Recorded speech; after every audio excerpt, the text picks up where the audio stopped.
The sound of Sophie's scream jolted me from the couch like a gunshot. I sprinted up the stairs 2 at a time, my heart hammering in my chest. My training took over, the instinct to assess, respond, and neutralize, but nothing could have prepared me for what I saw when I threw open the bedroom door. There was Lauren, barely covered, with her brother-in-law, Rick, scrambling to yank the sheets over their tangled bodies. The air in the room was heavy with sweat and panic. But it wasn't their shame or betrayal that hit me first. It was the sight of my daughter, Sophie, standing frozen in the doorway, her face pale and twisted with horror. "What the hell is going on here?" I roared, my voice bouncing off the walls like a thunderclap. Sophie flinched at the sound, tears streaking down her face as she backed away. I could feel the rage bubbling beneath my skin, but I kept my focus sharp. This wasn't just about me anymore. Sophie had seen everything. Lauren sat up, her expression an infuriating mix of guilt and defiance. "It's not what it looks like," she stammered, her voice trembling but her eyes refusing to meet mine. Rick, the coward, couldn't even bring himself to speak. He just sat there, his face red and his hands fumbling to cover himself, looking like a guilty child caught stealing from the cookie jar. Sophie let out a choked sob, and I turned to her, my heart breaking at the sight. "Go to your room," I said softly, but firmly. She hesitated, her wide eyes darting between me and her mother, before finally bolting down the hall. The second I heard her door slam, the dam inside me broke. I turned back to Lauren, my fists clenched at my sides. "Not what it looks like.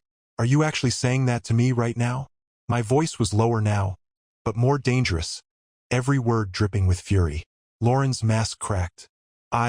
It was a mistake, okay? It's not like it meant anything," she snapped, her tone shifting from shaky to defensive. "Not like it meant anything?" I repeated, my voice rising. "You brought him, your sister's husband, into our home, into our bed. You let our daughter walk in on this nightmare. And you think you can stand there and play it off like some careless slip-up?" Rick finally found his voice. "Look, man, I'm sorry, okay? Shut your mouth." I cut him off, pointing a finger at him like a loaded weapon. "You don't get to speak to me. Not after this." He shrank back, his pathetic attempt at bravado crumbling in an instant.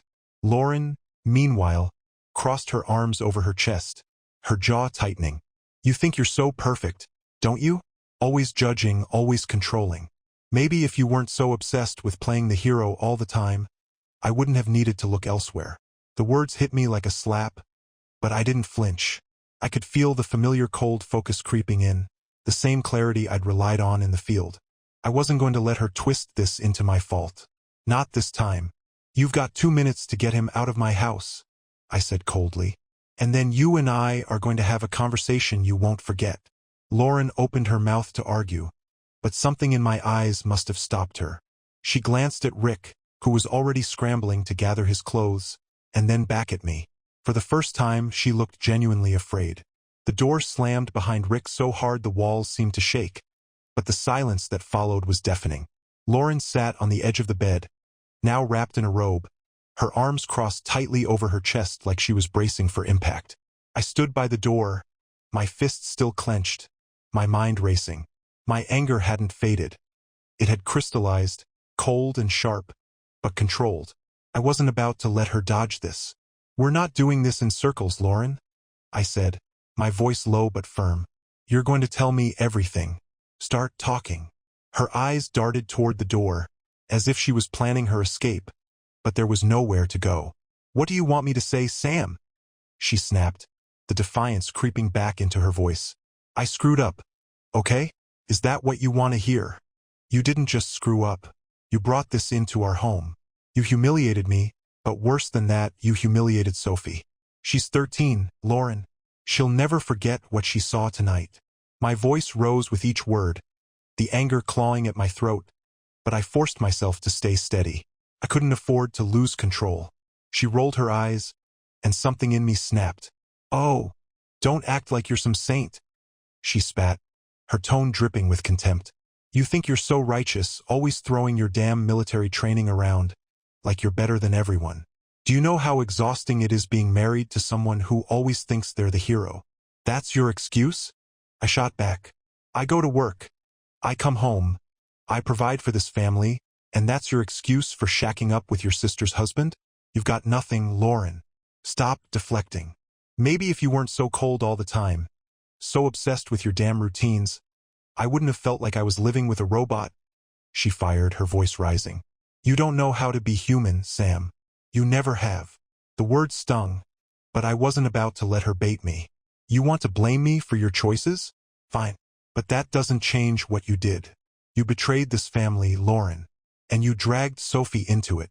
Her expression faltered for a moment, the mention of Sophie clearly hitting a nerve. I didn't mean for her to see that, she muttered, her voice quieter now. That wasn't supposed to happen. None of this was supposed to happen, I said, stepping closer, my voice cutting through the tension like a blade. But you made it happen, and now you're going to own it. For a moment, she just stared at me, her jaw tightening as though she was weighing her options. Then, as if she couldn't help herself, she laughed bitterly. You really think this is all on me? You think I'm the only one who's been lying? My stomach tightened, but I didn't let it show. What the hell are you talking about?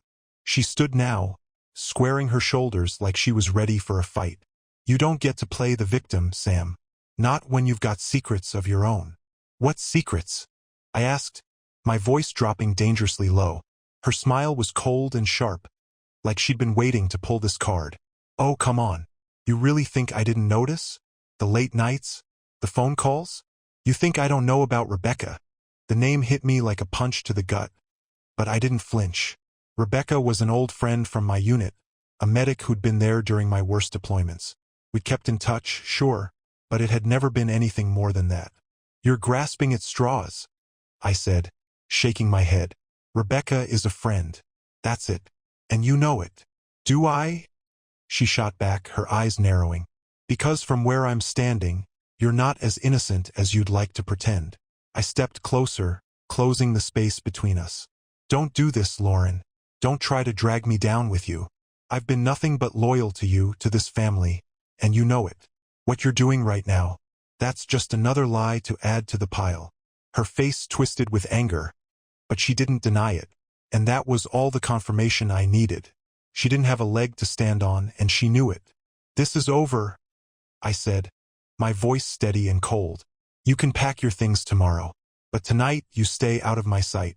You've done enough damage for one day.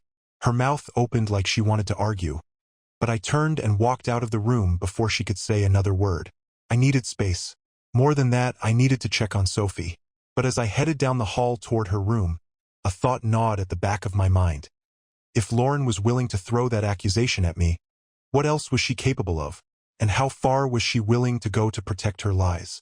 The next morning, the house felt like a war zone. Silent but charged with tension so thick it was suffocating.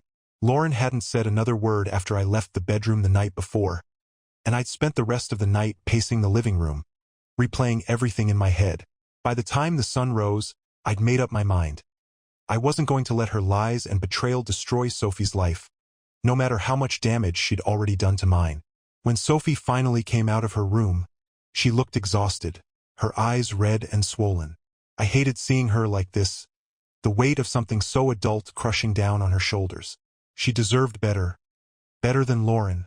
Better than this mess. Hey, sweetheart, I said softly, sitting down at the kitchen table as she shuffled into the room. How are you holding up? She shrugged, avoiding my gaze as she poured herself a bowl of cereal. I don't know, she mumbled, her voice barely above a whisper. I waited, giving her space to speak if she wanted to. After a moment, she set the spoon down and finally looked at me. Dad? Why was Uncle Rick here? The question hit me like a freight train, but I forced myself to stay calm. What you saw last night, it was wrong, I said carefully, and it wasn't your fault. None of this is your fault, Sophie. But why? She pressed, her eyes searching mine. Why would Mom? Why would Uncle Rick? She trailed off, her voice breaking, and my heart shattered all over again. I reached across the table, gently taking her hand in mine. Sometimes people make terrible choices, choices that hurt the people they love. But that doesn't mean you have to carry their mistakes. Do you understand?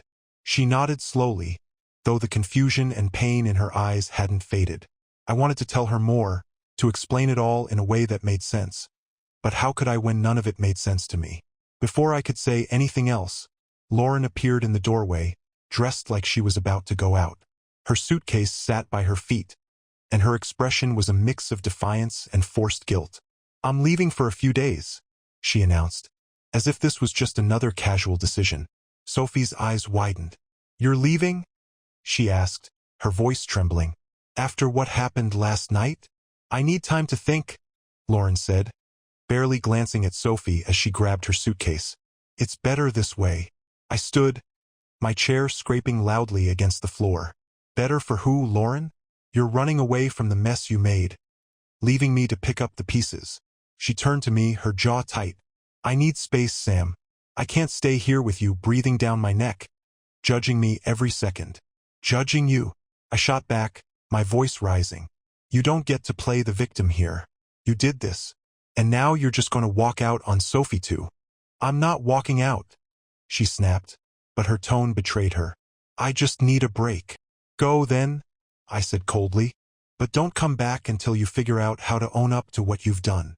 Lauren's eyes flicked to Sophie, who was sitting frozen at the table, her hands clenched into fists. For a moment, it looked like she might say something, but then she turned and walked out, slamming the door behind her. The sound of the door echoed through the house, and I let out a long breath, trying to steady myself. I turned back to Sophie, who was staring down at the table, silent tears slipping down her cheeks.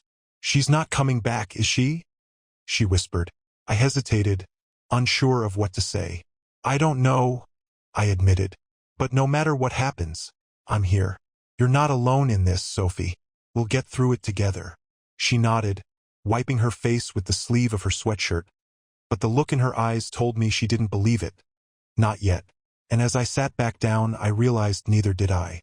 Because Lauren leaving wasn't the end. It was just the beginning. And something told me she wasn't done tearing this family apart. Lauren's absence didn't bring peace. It brought more questions, more silence, and more shadows. Sophie tried to go about her routines, but I could see the tension in her every movement, the way she avoided certain rooms, especially the bedroom. It was as if she feared the memories lurking there might swallow her whole. I spent the next few days trying to create a sense of normalcy for Sophie. I cooked her favorite meals, sat with her while she did her homework, and told her stories about when she was little. Moments she could hold on to, untouched by Lauren's betrayal. But the cracks in her smile were impossible to ignore. One evening, I found her sitting in the living room, staring at the TV, though it wasn't even on. Her face was pale, her knees drawn to her chest like she was trying to make herself smaller. "Hey," I said gently, sitting down beside her. "What's going on?" She didn't answer right away. Then, without looking at me, she said, "I don't want to see Uncle Rick again. Ever." Her words hit me like a blow to the chest. I leaned forward, trying to catch her gaze. "You won't have to," I promised. "He's not welcome here. You don't need to worry about that." Her lip trembled, but she nodded. It makes me feel sick, thinking about it, thinking about Mom." I hesitated, torn between shielding her and being honest. "Sophie, what your mom did, it was wrong. But that's on her, not you. You don't have to carry her choices." She finally looked at me, her eyes filled with confusion and something else. Something darker. "But she's still my mom, right? How am I supposed to feel about her now?" I didn't have an answer. Instead, I wrapped an arm around her, holding her close. "You don't have to figure that out right now. Just know that I'm here for you, no matter what." She nodded again, her head resting against my shoulder. For a moment, it felt like we might be okay. But deep down, I knew this was far from over. The next morning, I woke up to the sound of Sophie's phone buzzing on the kitchen counter. She had left it there the night before, probably forgetting about it in her rush to get ready for bed. I reached for the phone to turn off the incessant buzzing, but when I glanced at the screen, my blood ran cold. It was a text from Lauren. "We need to talk. Tell your dad I'll be by tonight." She wasn't asking. She was telling. And the way the message was framed sent alarms blaring in my head. There was no apology, no explanation, just a demand like she still had the right to dictate how things worked in this house. When Sophie came downstairs, I showed her the message. Your mom wants to come by tonight, I said carefully, watching her reaction. Her face darkened, and she shook her head. I don't want to see her. Okay, I said. You don't have to. If she shows up, I'll handle it. That seemed to ease her a little, but I could see the unease lingering in her eyes. She nodded and headed off to school, leaving me to prepare for whatever chaos Lauren had planned. The hours dragged, tension building as the day wore on. By the time the sun dipped below the horizon, I felt like a coiled spring, ready to snap. At exactly 7 p.m., there was a knock at the door. I opened it to find Lauren standing there, her expression guarded but defiant. She stepped inside without waiting for an invitation, her heels clicking against the floor as if she still owned the place. We need to talk, she said, her tone cold and businesslike. Talk, I replied, crossing my arms. You've got a lot of nerve walking in here like this after everything. She ignored the jab, setting her purse down on the counter like she hadn't been gone for days. Where's Sophie? She doesn't want to see you, I said flatly. So whatever you have to say, you can say it to me. Lauren's jaw tightened, but she didn't argue. Fine, she said, her voice hard. We need to figure out what happens next. What happens next? I repeated, incredulous.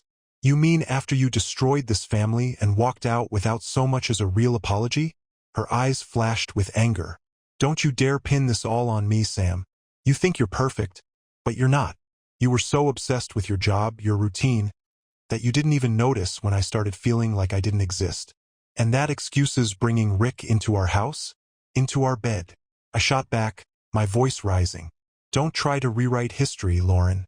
You made your choices, and now you have to live with them. Her face twisted with frustration, but there was something else there too. Something calculating. You don't get it, do you? This isn't just about us. It's about Sophie.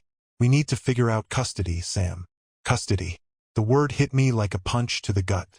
Of course, this wasn't about repairing the damage she'd done, it was about control. And as I looked into her cold, unflinching eyes, I realized just how far she was willing to go to get what she wanted. Lauren's words hung in the air like a threat, sharp and deliberate. Custody. It wasn't just a suggestion. It was her opening move in a game I didn't even know we were playing. My body tensed, every instinct screaming at me to stay calm, to assess the situation before reacting. But my fists clenched involuntarily at my sides. You want to talk about custody? I said, my voice low and steady, though every word felt like it could shatter. After what you've done to this family, after what Sophie saw. Lauren crossed her arms, her chin jutting out defiantly. I'm still her mother, Sam, whether you like it or not.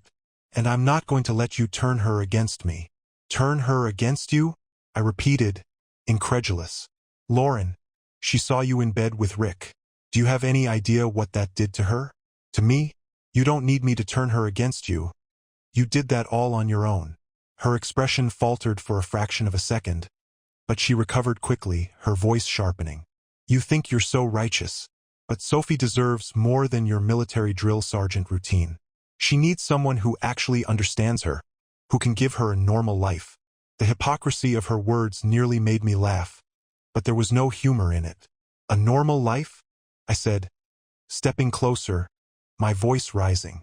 You call this normal? Dragging your sister's husband into our bed?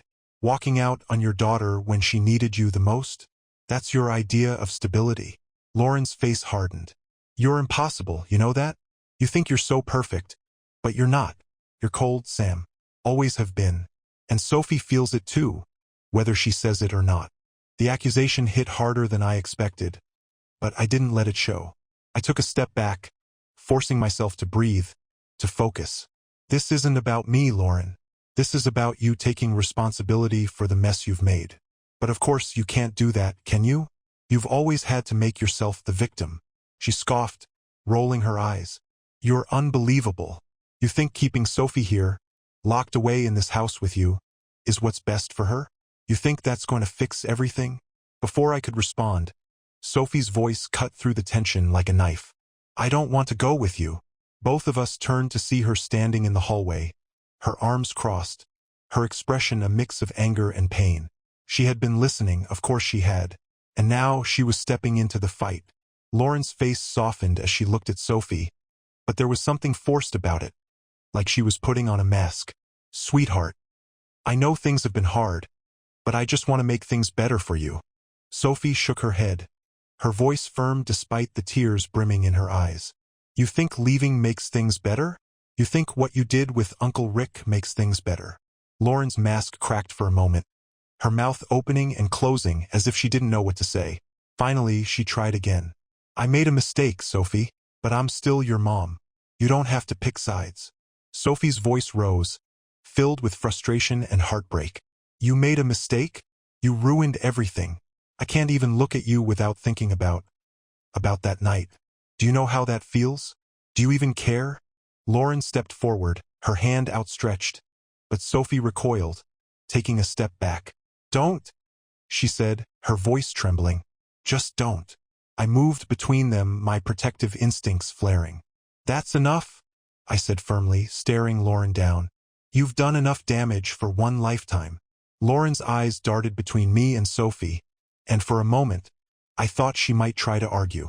But then she straightened, her face hardening again. This isn't over, she said, her voice cold. You can't keep her from me. I'm not keeping her from you, I said, my tone cutting. She's old enough to decide for herself. And right now, it's clear what she's decided. Lauren glared at me for a moment longer before grabbing her purse and heading for the door. You'll regret this, she muttered as she stepped outside, slamming the door behind her. The silence that followed was deafening. I turned to Sophie, who was still standing in the hallway, her shoulders slumped, her face pale. I walked over to her, kneeling so we were eye level. Are you okay? She nodded weakly, wiping at her face with the back of her hand. I just want it to stop, she whispered. I pulled her into a hug, holding her tightly as she trembled in my arms. It's going to be okay, I said, though I wasn't sure I believed it. We'll figure this out together. But as I held her, I couldn't shake the feeling that Lauren's parting words weren't just empty threats. She wasn't done yet, and I had a sinking feeling that things were about to get a whole lot worse. Lauren's threat lingered in the back of my mind for days, gnawing at me like a slow, steady drip of water against stone. She wasn't the type to back down, not when her ego was bruised. Every time Sophie and I tried to settle into some kind of routine, I caught myself looking over my shoulder, waiting for the other shoe to drop. It didn't take long. On a cold, gray morning, as Sophie was upstairs getting ready for school, I got the call. It was from a lawyer, Lauren's lawyer. The tone was calm but firm, laced with thinly veiled condescension, as he explained that Lauren was pursuing joint custody. The implication was clear. She wasn't asking. She was coming for it, whether Sophie wanted it or not. I hung up without saying much, the blood pounding in my ears. My first instinct was to fight, to call her and unleash the fury building in my chest. But I stopped myself. This wasn't the battlefield. This was a calculated move, and I had to stay one step ahead. That afternoon, after Sophie got home, I sat her down in the living room. She was still carrying the weight of everything, her smile rare and fleeting. I hated having to put more on her shoulders, but I couldn't shield her from this. Your mom's lawyer called, I said gently, watching her reaction. She's trying to get custody. Sophie's eyes widened, panic flickering across her face. What? She can't do that. I don't want to go with her.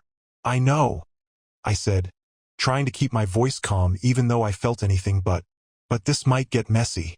I need you to be honest with me, Sophie.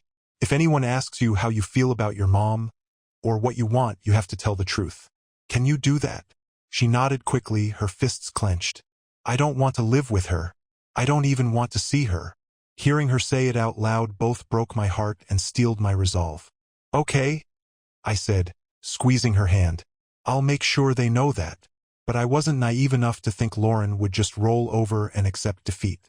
She'd already proven she was willing to twist the truth to suit her narrative, and I had no doubt she'd try to paint herself as the victim. Poor, misunderstood Lauren, fighting for her daughter against the cold, controlling ex-husband. I needed leverage. The next day, while Sophie was at school, I dug into the pile of old paperwork and receipts I'd stashed in the garage over the years. My military instincts kicked in, methodical, focused. It didn't take long to find what I was looking for. A folder stuffed with photos, bank statements, and emails Lauren had sent me during her so-called work trips. At first glance, they looked innocent enough, but the deeper I dug, the more damning the pattern became. Dates and locations lined up too perfectly with the timeline of her affair. Hotel bookings, expensive dinners, unexplained charges. She hadn't just been reckless. She'd been arrogant. And then there was the jackpot, an email exchange with Rick. Most of it was mundane, full of inside jokes and casual flirtation, but one message stood out. It was from 6 months ago, and it was explicit enough to remove any lingering doubt about the nature of their relationship. Last night was incredible. I can't stop thinking about you. Sam has no idea, and he never will. Can't wait for the next trip.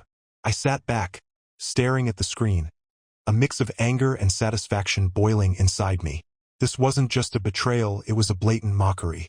And now it was evidence. That evening I called a lawyer of my own. I explained the situation, laying everything out in meticulous detail.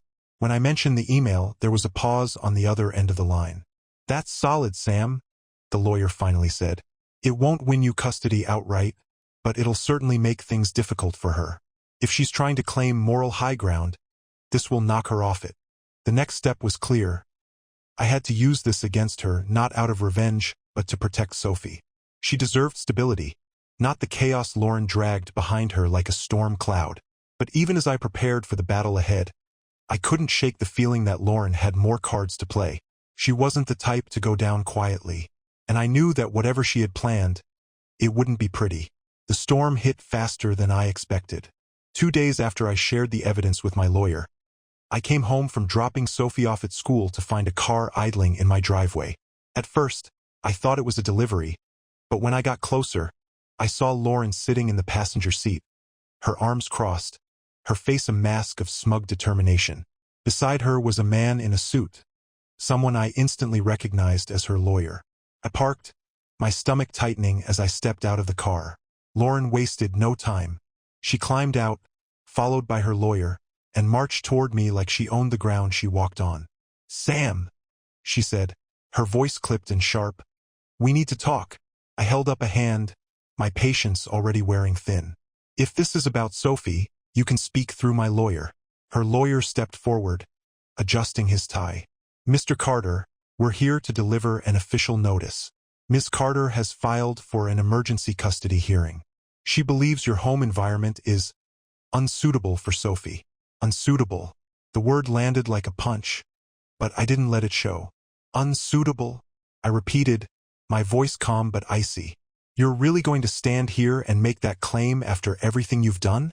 Lauren's expression didn't waver, but there was a flicker of something in her eyes, something almost triumphant. "You think you're the only one with evidence?" she said, her tone dripping with satisfaction. "I know about Rebecca." My jaw tightened, but I didn't give her the reaction she was looking for. "There's nothing to know about Rebecca. She's an old friend. You're grasping at straws." "Am I?" she said, tilting her head. "Because I have records of all your late-night calls. The texts, the emails. How do you think that's going to look in court?" It was a low blow, but I knew better than to let her rattle me. "Go ahead," I said, stepping closer. "Bring it up. Because when the court sees what you've been doing with Rick, I don't think they'll care much about a few conversations with a friend." Lauren's lawyer cleared his throat, clearly uncomfortable with the direction the conversation was heading. "Mr. Carter, this isn't the time or place to argue. You've been served. We'll see you in court." He handed me a stack of papers, and I resisted the urge to tear them apart right there. Instead, I nodded curtly. "Fine, but tell your client this. She's not going to win." Lauren smirked, a cold, calculated expression that made my blood boil.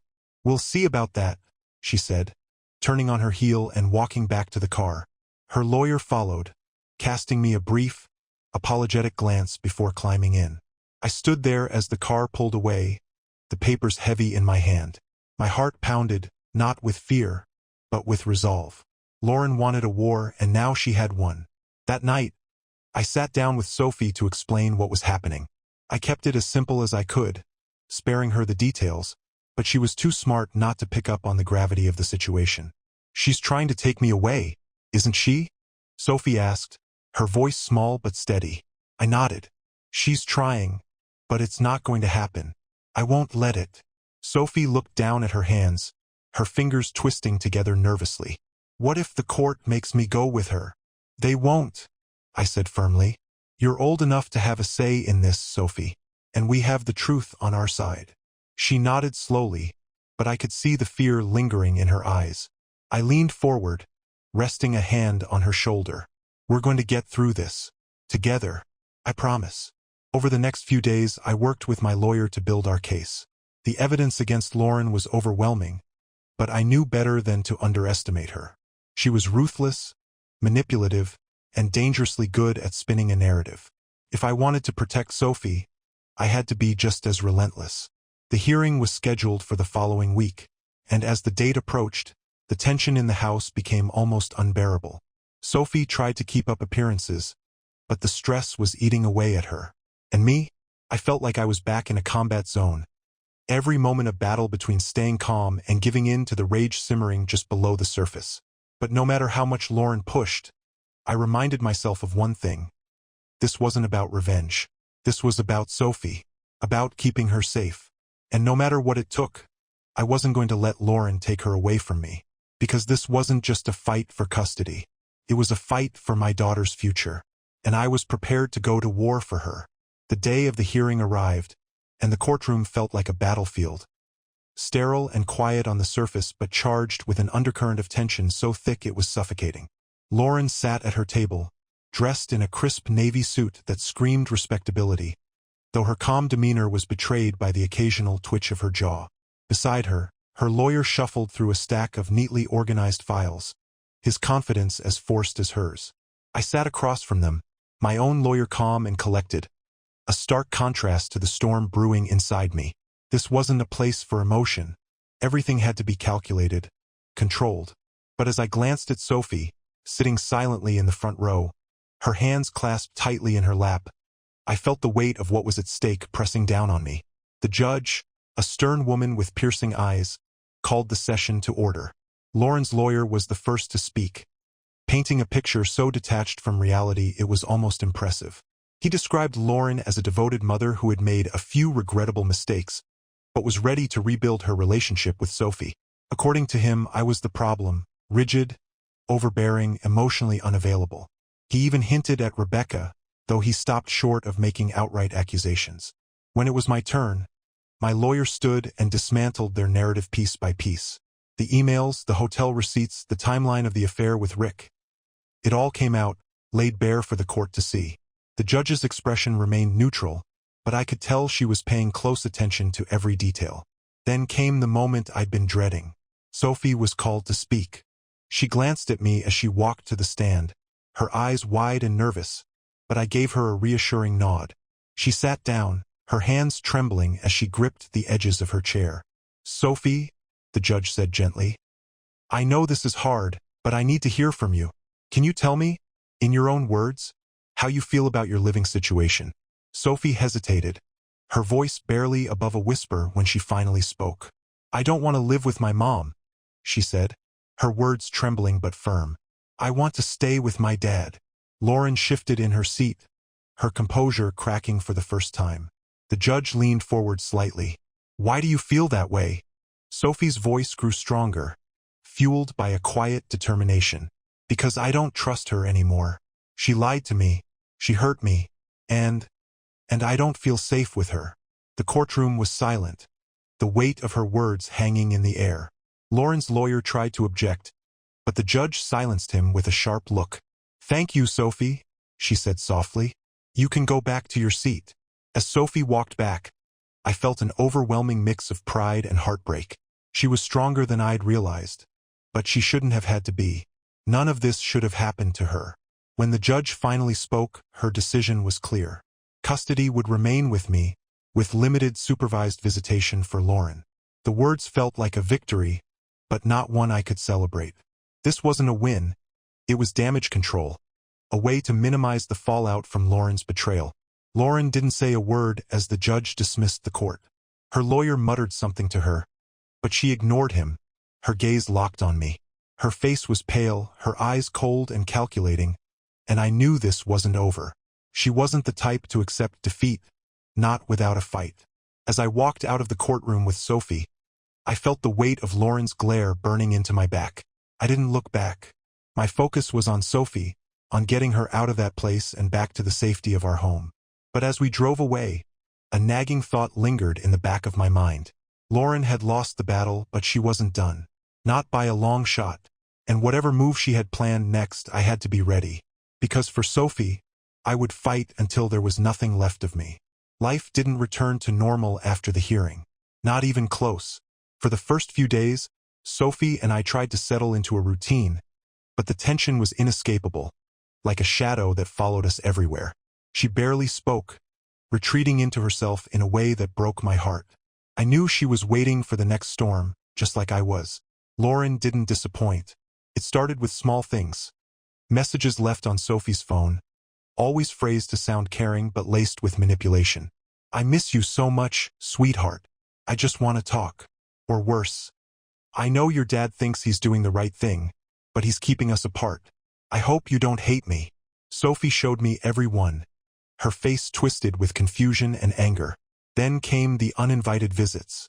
Lauren would show up outside the house, standing on the sidewalk and calling Sophie's name like a scene out of a bad soap opera. The first time, Sophie hid in her room, trembling, while I stood on the porch and told Lauren to leave. The second time, I called the police. She didn't stick around to see the squad car pull up, but the damage was done. Sophie didn't sleep that night or the next. But the worst came a week later, when I got a call from the school. Sophie had been pulled out of class by someone claiming to be her mother's attorney. They'd been halfway out the door before the principal stopped them, sensing something wasn't right. By the time I arrived, Sophie was sitting in the office, pale and shaken, while the so-called attorney argued with school staff. It wasn't a lawyer at all. It was Rick. The sight of him standing there, looking smug and unapologetic, made my blood boil.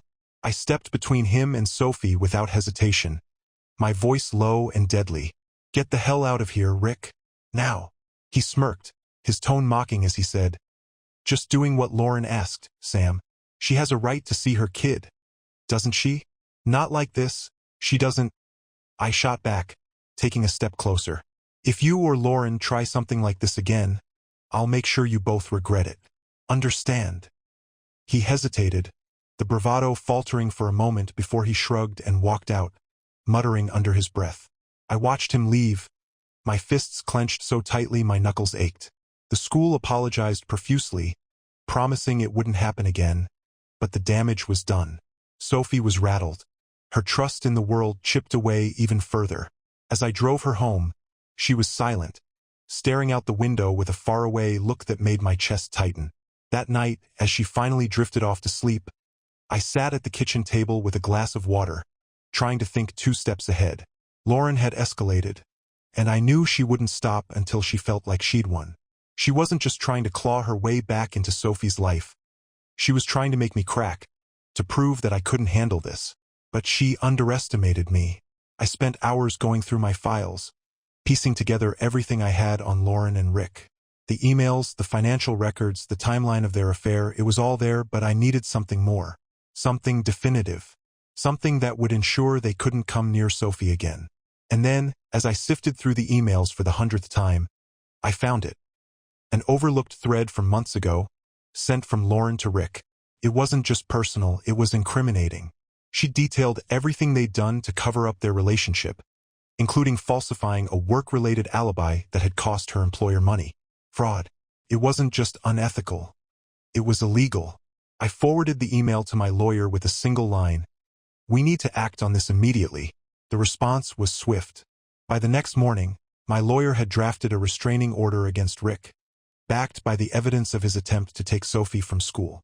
And as for Lauren, the fraud charges were a potential game-changer. If her employer decided to press charges, it would completely dismantle any credibility she had left. For the first time in weeks, I felt a sliver of hope. This wasn't over, not yet. But now I had the upper hand, and I was ready to use it. For Sophie's sake, I had to. The restraining order against Rick was approved almost immediately, and the look on his face when he was served was priceless. He tried to put on his usual smirk, acting as if it didn't faze him, but I could see the crack in his facade. It was a small victory, but it wasn't enough. Lauren was still out there, still scheming, and I knew she wouldn't give up without one final move. 2 days later, my lawyer called. Lauren's employer had been notified of the fraud, and the fallout was swift. She was fired on the spot, her name blacklisted in her field. But what came next was even more satisfying. They were pursuing legal action. Embezzlement, falsifying records, it was all on the table. The news hit her like a freight train, and for once, she didn't have a plan to spin it. Still, Lauren wasn't the type to go quietly. The day after she lost her job, she showed up at the house again, pounding on the door like a woman possessed. This time, Sophie was at school, and I was ready for her. I opened the door, keeping it firmly between us. She looked disheveled, her hair unkempt, her eyes wild. "What the hell have you done, Sam?" she spat, her voice shaking with anger. "You've ruined my life." I stood my ground, my voice calm and measured. "You ruined your own life, Lauren. Don't blame me for your choices." "You think this makes you the hero?" she snarled, stepping closer. "You think Sophie's going to thank you for tearing her family apart?" "You tore this family apart," I said coldly. "The second you brought Rick into our home, you made your choice. And now you're dealing with the consequences." She laughed bitterly, a hollow, sharp sound. "You think you've won? This isn't over, Sam. You can't erase me from Sophie's life. No matter what you do, I'm still her mother. And you'll still have supervised visits," I said. "If you ever manage to prove you're stable enough for even that." Her face twisted with rage, and for a moment, I thought she might lash out. But then she stepped back, her expression shifting into something colder, more calculating. "You'll regret this," she said, her voice dropping to a dangerous whisper. "I promise you." I didn't flinch. "You can keep making threats, Lauren. It won't change anything. You've lost. It's time to move on." She stared at me for a moment longer, her eyes burning with hatred, before turning on her heel and stalking back to her car. I watched her drive away, my chest tight but steady. I knew this wouldn't be the last I'd hear from her, but I also knew she was out of moves. She'd pushed too far, and now the walls were closing in around her. That evening, Sophie came home and found me in the kitchen, making dinner. She looked more at ease than she had in weeks, and for the first time, she smiled, a real, genuine smile. "How was school?" I asked, handing her a plate. "Better," she said, sitting down at the table. "It feels normal again." I nodded, sitting across from her. "That's all I want for you, Sophie. Normal. Safe." She looked at me for a long moment, her expression serious. "Thanks, Dad, for everything." Her words hit me harder than I expected, and I had to clear my throat to keep my voice steady. "You don't have to thank me, kiddo. I'm just doing what any dad would." But as we sat there, eating dinner and talking about her day, I realized something. I'd won. Not just the custody battle or the fight with Lauren, but something bigger. I'd won Sophie's trust, her safety, her chance at a better life. And no matter what Lauren tried next, that was something she could never take away. The final blow came quietly, like the last embers of a fire finally extinguished. A week after Lauren's last dramatic outburst, I received an email from my lawyer. It contained a brief, almost clinical update. Lauren's employer had officially pressed charges for fraud and embezzlement, and the evidence against her was overwhelming. She was facing court hearings, fines, and the possibility of prison time. For someone like Lauren, who thrived on control and appearances, it was the ultimate undoing. I didn't celebrate. There was no joy in seeing her fall apart, no satisfaction in her misery. All I felt was relief. Relief that Sophie was safe, that the chaos was finally coming to an end. But even that relief was cautious. Lauren was like a cornered animal, and I knew better than to let my guard down completely. Sophie, however, seemed to sense the shift. Over the next few days, she started to come back to life. Her laughter returned, small and hesitant at first, but growing stronger with each passing day. She even began talking about things she wanted to do. Joining the school art club, going on a road trip this summer, painting her room a new color. For the first time in what felt like forever, she was looking forward instead of back. Then, one evening, as we were watching a movie together, Sophie suddenly turned to me. "Do you think she's going to be okay?" she asked, her voice quiet. I didn't have to ask who she meant. "I don't know," I admitted, choosing my words carefully. But that's not your responsibility, Sophie. Your mom has to figure that out for herself. She nodded, her eyes thoughtful. I don't hate her. I don't think I ever could. But I don't want to see her right now either. That's okay, I said, putting an arm around her shoulders. You don't have to feel one way or the other. It's okay to just take your time. She leaned into me, and for the first time in months, I felt a deep, unshakable calm settle over us. We'd made it through the storm, battered and scarred, but still standing. As the weeks turned into months, the chaos Lauren had unleashed faded into the background. She made a few half-hearted attempts to contact Sophie, but they didn't last. With the legal pressure mounting and her credibility destroyed, she seemed to lose the will to keep fighting. It was as if she finally realized the damage she'd done, to herself, to her family, and retreated into the shadows.